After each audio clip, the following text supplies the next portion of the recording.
Hey everyone, I'm Peter Rawlis. And I'm Samantha Harding. And welcome to your Boise State Newsline for the week of April 5th, 2017.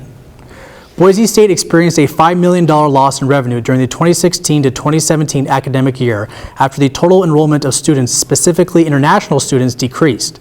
Reporter Taylor Munson looked into this for her Arbiter article and spoke with the Assistant Vice President of the Office of Budget and Planning, Ken Klein, as well as Jim Anderson, the Associate Vice President of Enrollment Services, to learn more.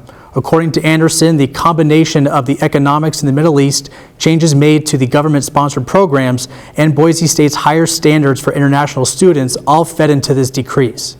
The decrease is expected to continue if actions are not taken to help these students.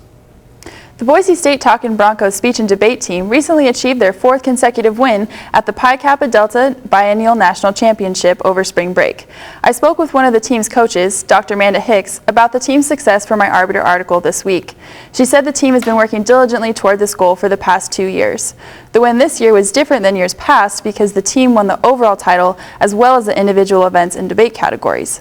In addition, many individuals placed highly in the tournament, with 3 students, Luke Yates, Catherine Float, and Mackenzie Moss, receiving All-American awards. The team is now looking onward to next year's goals. Senior communication major Luke Yates presented his work with inmates at the Idaho State Correctional Center at the Ethos Symposium on March 29th. Arbiter reporter Jordan Erb spoke with Yates about how he used his experience with speech and debate to create a program called the Prison Debate Initiative. This is a 3-month program to teach inmates how to properly construct an argument, as well as how to successfully defend their statements. The inmates then showcase what they have learned at the end of the program at the debate event and are encouraged to invite friends and family. Yates told Erb in the interview, quote, "Debate is unique in its ability to create voices. There are a lot of people who walk through life constantly feeling silent." Now we have Jamie Bingham with this week's sports recap. Hey guys. Hey Jamie. Well, as you know, April means the semester is coming to a close, and so are spring sports. Starting with gymnastics, the women competed in the Lincoln Regional Meet in Nebraska on April 1st, taking 3rd overall. Coverage of this meet is reported by broncosports.com. Boise State got off to a strong start Saturday night, but came up short with a score of 196.150, unable to beat scores from number 1 LSU with 197.450 and number 2 Nebraska with 196.625.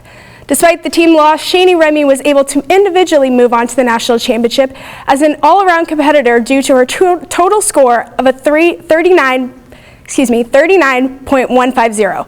This is the second year for Remy at the tournament, as she competed last year on the balance beam. The NCAA National Championship will be held in St. Louis, Missouri on April 14th. Turning now to women's softball, as the women had a busy weekend at home against Utah State. The Broncos split the weekend with the Aggies with a loss on Saturday 7-3, but a win on Sunday 4-2. On defense, freshman pitcher Kelsey Broda struck out 10 Utah State batters, allowing the Broncos to build momentum on offense and score twice in the 6th inning. Junior Cassidy Edwards singled to left in the 6th that scored Izzy Serrano with the go-ahead run, and Cora Wade added an RBI bunt single 3 batters later. Boise State is 4-5 in the Mountain West and heads to Las Vegas to play UNLV on Friday, April 7th.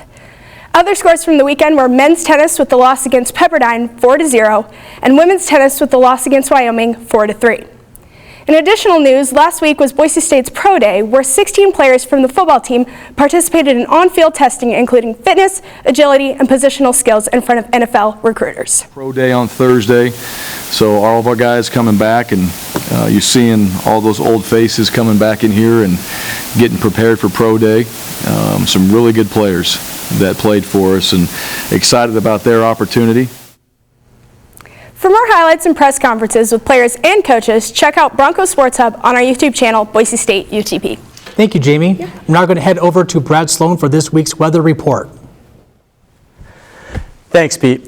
What's up, Boise State? Spring is officially here and it's starting to warm up. So for your 7-day forecast, starting off with Wednesday, it's going to be in the high 60s from the low 40s, partly cloudy all day. Thursday is going to be in the mid 60s from the low 40s with a slight chance of rain.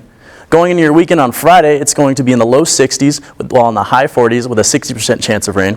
Saturday is going to be in the low 50s, from the low 40s, pardon me, with an 80% chance of rain, so make sure you bring your umbrellas, folks. Sunday, fun day. Slight chance of rain, don't be too worried, but it's going to be in the low 50s from the low 30s. And then Monday, slight chance of rain again, while in the mid 50s and the mid 30s, apologize again. Tuesday, sun, sun, sun. So make sure you go outside, have some fun, and it's going to be in the low 60s all day. My name is Brad Sloan, your weatherman with your weather plan. Back to you guys.